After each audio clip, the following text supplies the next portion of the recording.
राजधानीको पोहर नउठेपछि राजधानीका नागरिक आक्रोशित हुँदैछन्।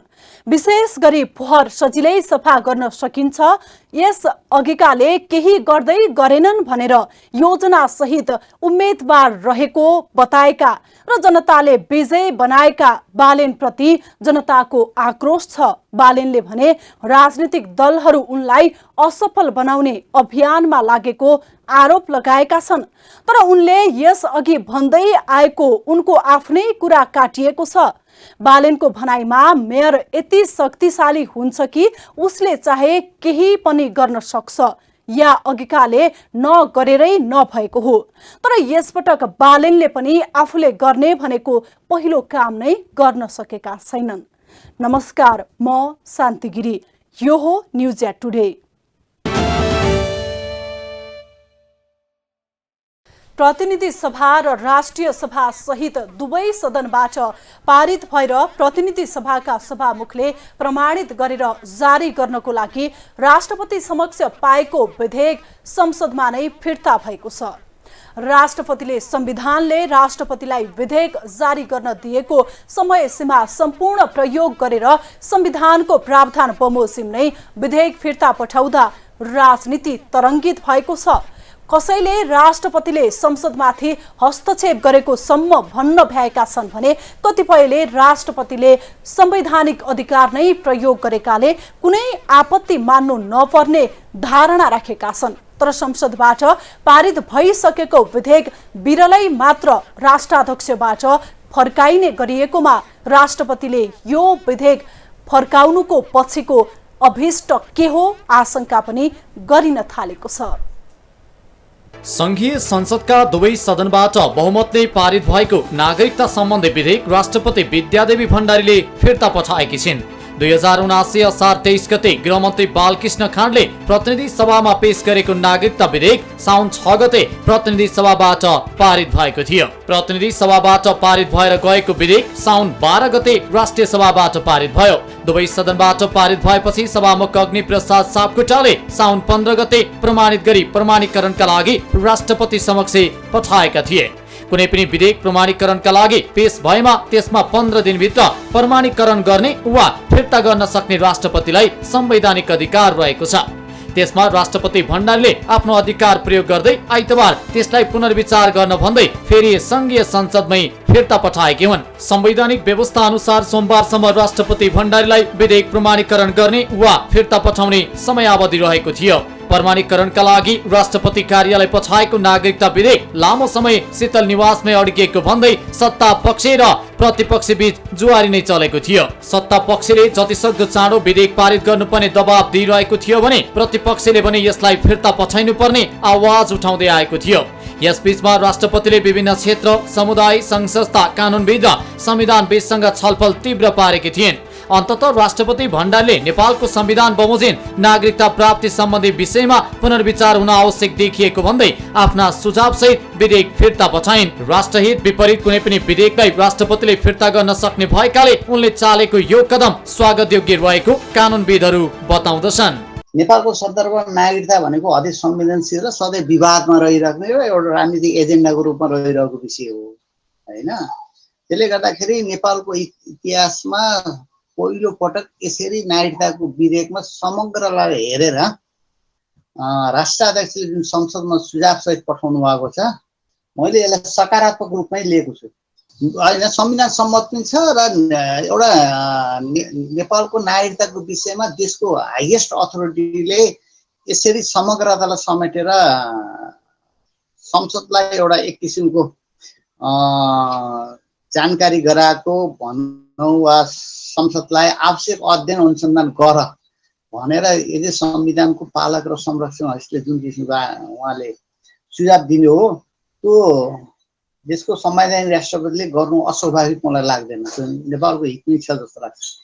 राष्ट्रपति भण्डारीले संसदले पारित गरेको नागरिकता विधेयकमा विभिन्न सवालहरू उठाएकी छिन्। उनले नागरिकता कानून बनाउँदा ऐतिहासिक पक्षहरूको समग्र अध्ययन गर्न आवश्यक रहेको, अंगीकृत नागरिकताको विषयलाई स्थायी रूपमा समाधान, नागरिकताका सिद्धान्त स्पष्टता, मधेसको भावनाको सम्बोधन, सो घोषणाबारे ध्यानाकर्षण, प्रतिनिधि सभा राज्य व्यवस्था तथा सुशासन समितिको प्रतिवेदन, प्रादेशिक पहिचान बारेमा संविधान व्यवस्था, ऐनमा नदेखिएको नागरिकता विधेयक ढिलो गरी बनाउन नहुने लगायतका विषयमा सुझाव सहित स्पष्टता माग गरेकी छिन्। नागरिकता विधेयक फिर्ता पठाउन अघि राष्ट्रपतिले प्रधानमन्त्रीदेखि सरकारका मन्त्री र महाधिवक्तासँग पनि छलफल गरेकी थिइन्।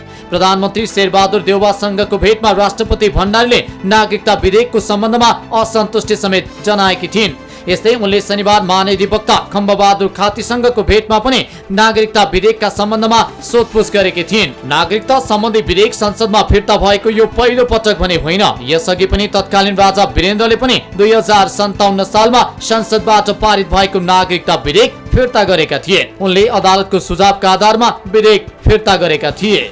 एमालेको स्वागत, सत्ता गठबन्धन र मधेस केन्द्रित दलको विरोध।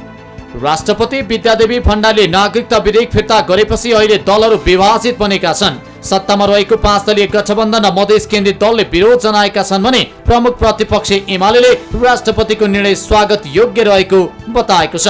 एमालेका नेताहरूले नेपालको नागरिकलाई छोडेर विदेशीलाई नागरिकता दिने विधेयक अमान्य रहेकोले यसलाई राष्ट्रपतिले पुनर्विचार गर्नका लागि फिर्ता पठाएर राष्ट्रको पक्षमा काम गरेको बताएका छन्।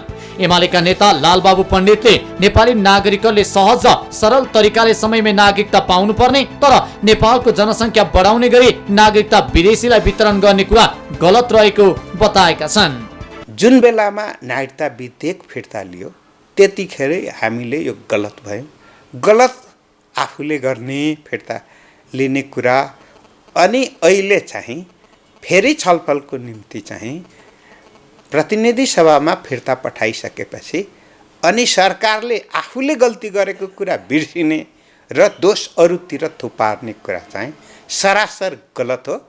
हामी चाहन्छौँ कि नेपाली नागरिकले नागरिकता बेलैमा पाउनुपर्छ, सहज र सरल हिसाबले पाउनुपर्छ। तर नेपालको जनसङ्ख्या बढाउने गरिकन नागरिकता वितरण गर्ने कुरा गलत हुन्छ। नेपालको जनसङ्ख्या नेपालको भूगोलको आधारमा भन्ने हो भने कम छैन र विदेशीलाई नेपालको नागरिकता दिएर नेपालको जनसङ्ख्या बढाउनु आवश्यक छैन।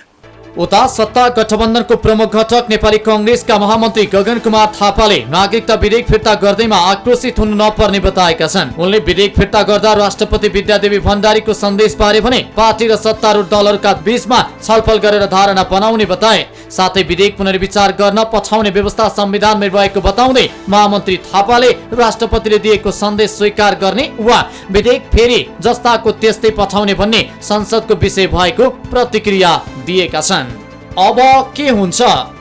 संसदको बहुमतले पारित गरेको नागरिकता विधेयक राष्ट्रपतिले फिर्ता गरिदिएपछि यो विधेयक अब के हुन्छ भन्ने विषय आम चासोको विषय बनेको छ।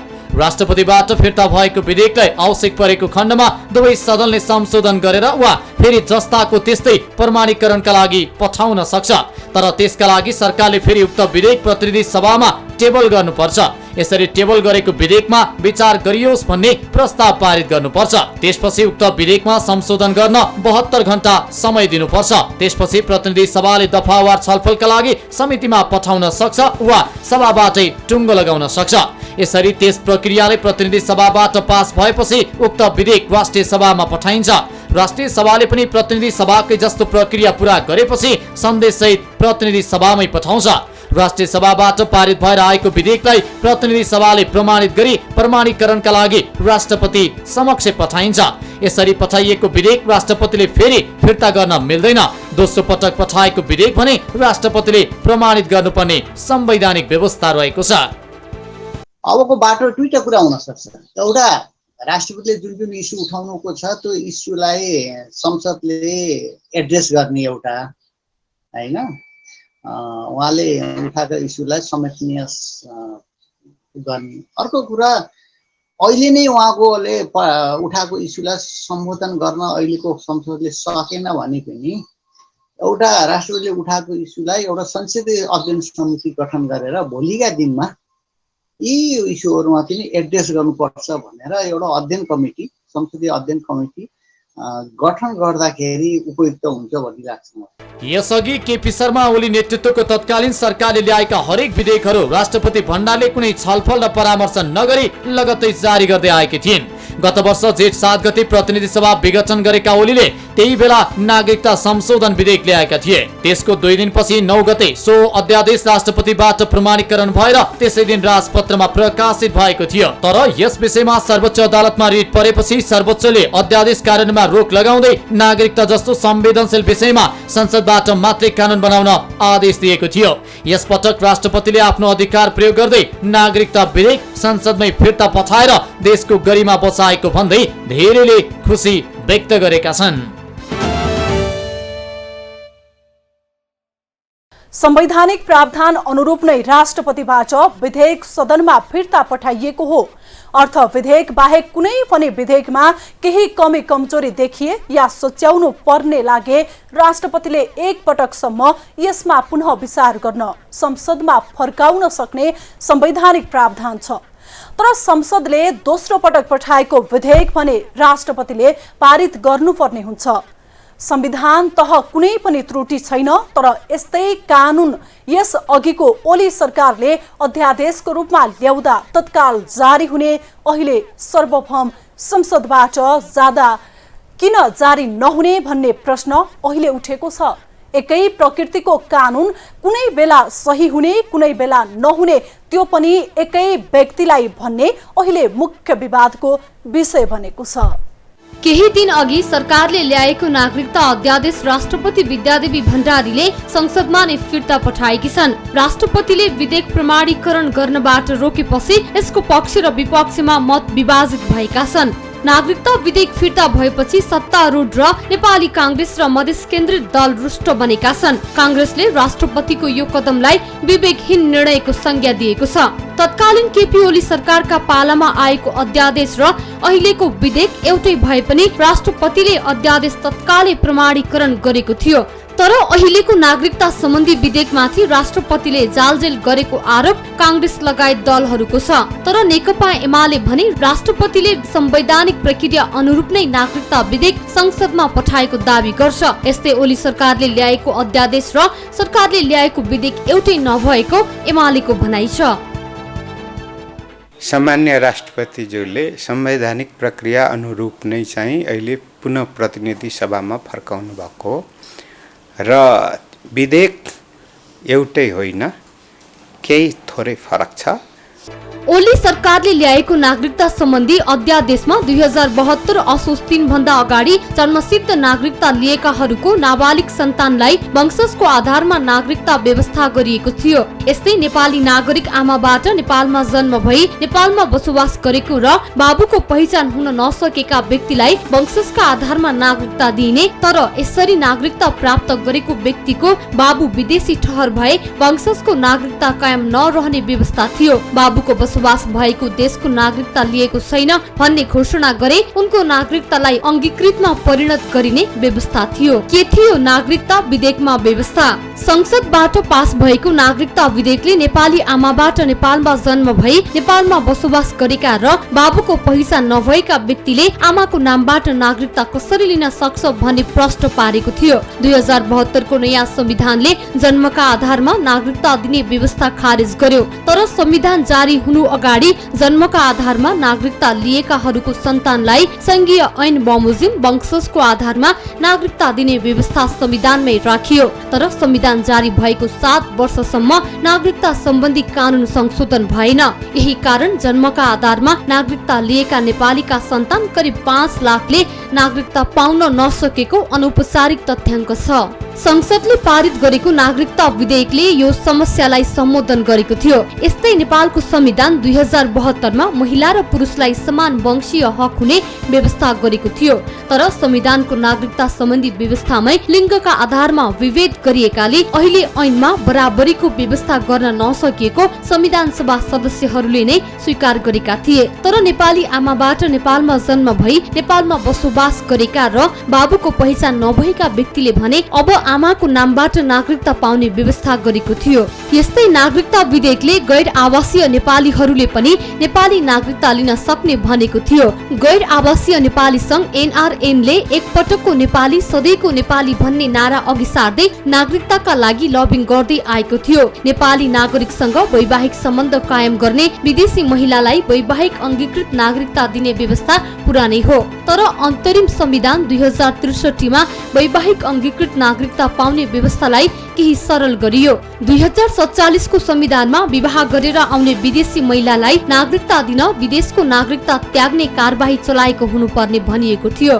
अन्तरिम संविधान बनेपछि नागरिकता ऐन संशोधन गरेर नेपाली नागरिकसँग विवाह गरेका विदेशी महिलाले बिहे दर्ता गरेर नागरिकता प्राप्तिको प्रक्रिया अगाडि बढाउन सक्ने प्रावधान राखियो। संविधान 2072 को नागरिकता सम्बन्धी व्यवस्था। नयाँ संविधानको धारा 11 को उपधारा 3 मा यो संविधान प्रारम्भ हुनुभन्दा अघि अर्थात् असोज 2072 भन्दा अघि जन्मका आधारमा नेपाली नागरिकता प्राप्त गरेका नागरिकका सन्तानले आमा र बाबु दुवै नेपाली नागरिक रहेछन् भने बालिक भएपछि वंशजको आधारमा नेपाली नागरिकता प्राप्त गर्नेछ भनिएको छ। तत्कालीन समयमा ओली सरकारले संसदमा टेबल गरेको नागरिकता विधेयकमा लामो समय छलफल नै हुन सकेन। दुई पटक संसद विघटन भएपछि अल्पमतमा परेको ओली सरकारले तमलोपा लगायत मधेसी दलहरूलाई मनाउन संसदमा पेश भएको विधेयकका केही प्रावधान हटाएर अध्यादेशको आधारमा नागरिकता विधेयक ल्याउन खोज्यो। राष्ट्रपतिले प्रमाणीकरण गरिसकेको त्यो अध्यादेश अदालतबाट रोकियो।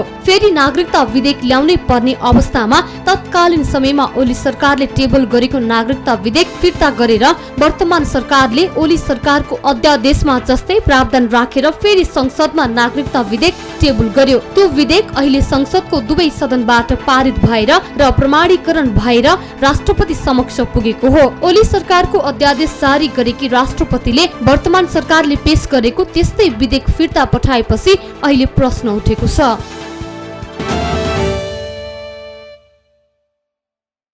नेपालमा गणतन्त्र स्थापनामा डाक्टर बाबुराम भट्टराईको महत्वपूर्ण योगदान छ।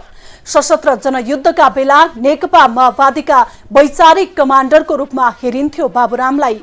तिनै बाबुराम संविधान सभाले संविधान जारी गरेपछि आफूले महत्वपूर्ण योगदान गरेको पार्टी छोडेर हिँडे।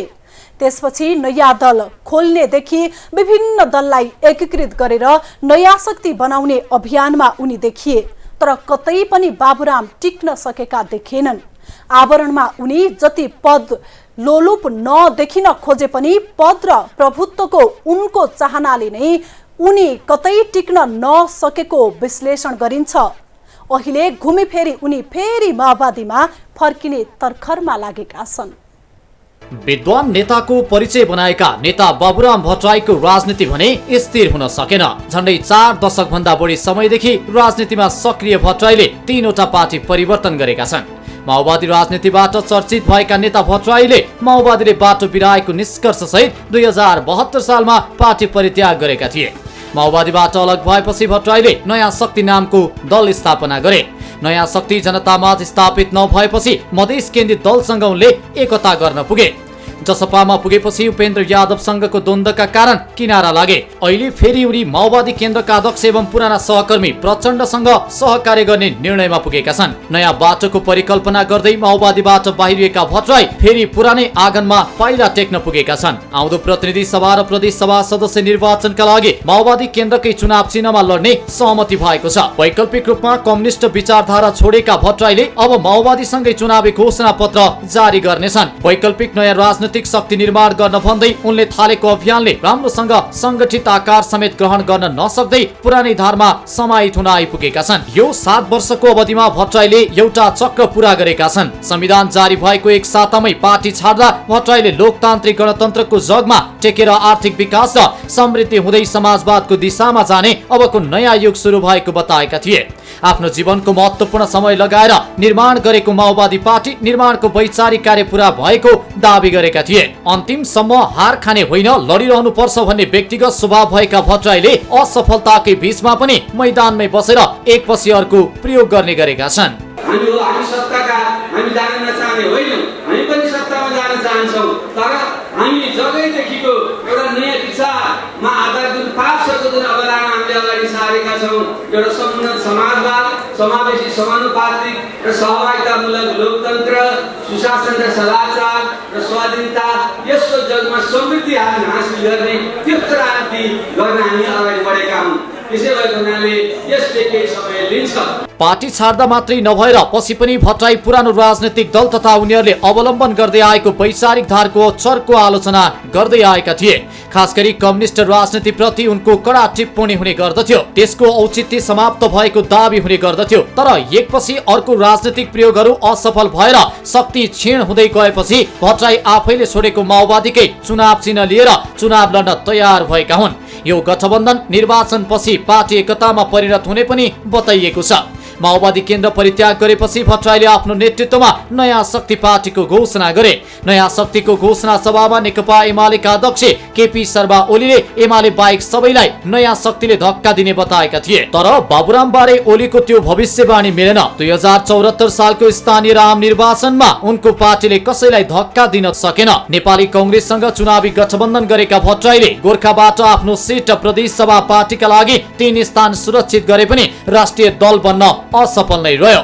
भट्टराईको राजनीतिक यात्रा करिब 40 वर्षको छ। 2039 सालमा कम्युनिस्ट पार्टीको सदस्यता लिएका भट्टराई मोहन विक्रम सिंह नेतृत्वको चौथो महाधिवेशन समूहमा सक्रिय भए। पछि नेकपा मसाल हुँदै 2048 सालमा मसालबाट विद्रोह गरेर नेकपा एकता केन्द्रसँग एकता गरे। 2051 सालदेखि नेकपा माओवादीमा एकीकृत भएपछि 2052 सालबाट सुरु भएको जनयुद्धको नेतृत्व तहमा बसेर उनले काम गरे। उनी 2065 सालदेखि एकीकृत माओवादीको उपाध्यक्ष, 2068 असोज 12 देखि 2069 फागुन 30 सम्म प्रधानमन्त्री बने। 2072 साल असोज 3 मा संविधान जारी भए लगत्तै असोज 9 मा माओवादी पार्टी र संसद सदस्य पद नै त्यागे।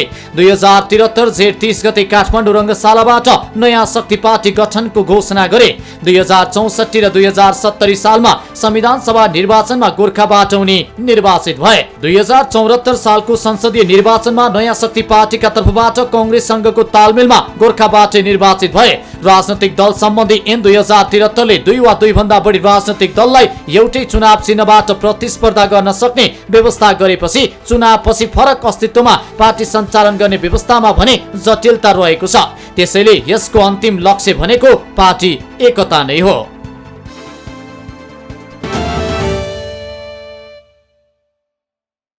सत्तारूढ गठबन्धनमा प्रारम्भिक भागभण्डा मिलिसकेको समाचार छ, जसमा पछिल्लो समय विजय भएका ठाउँमा त्यही दललाई उम्मेद्वार बनाउने भन्ने छ। त्यो त सजिलो भयो। पेचिलो विषय अब छ विपक्षीले जितेका ठाउँमा कसरी भागभण्डा गर्ने त? सत्ता गठबन्धनमा आउन चाहेको लोकतान्त्रिक समाजवादी पार्टीलाई कसरी समेट्ने? कांग्रेसका बढी सिट लिने चाहना पनि यसमा बाधक छ। तर प्रधानमन्त्री देउबा भने स्पष्ट छन्, बढी उम्मेद्वार भन्दा बढी सिट जित्नु ठूलो हो। हवस् त आजलाई न्युज या टुडे यति नै। हामी सबैलाई बिदा दिनुहोस्। नमस्कार।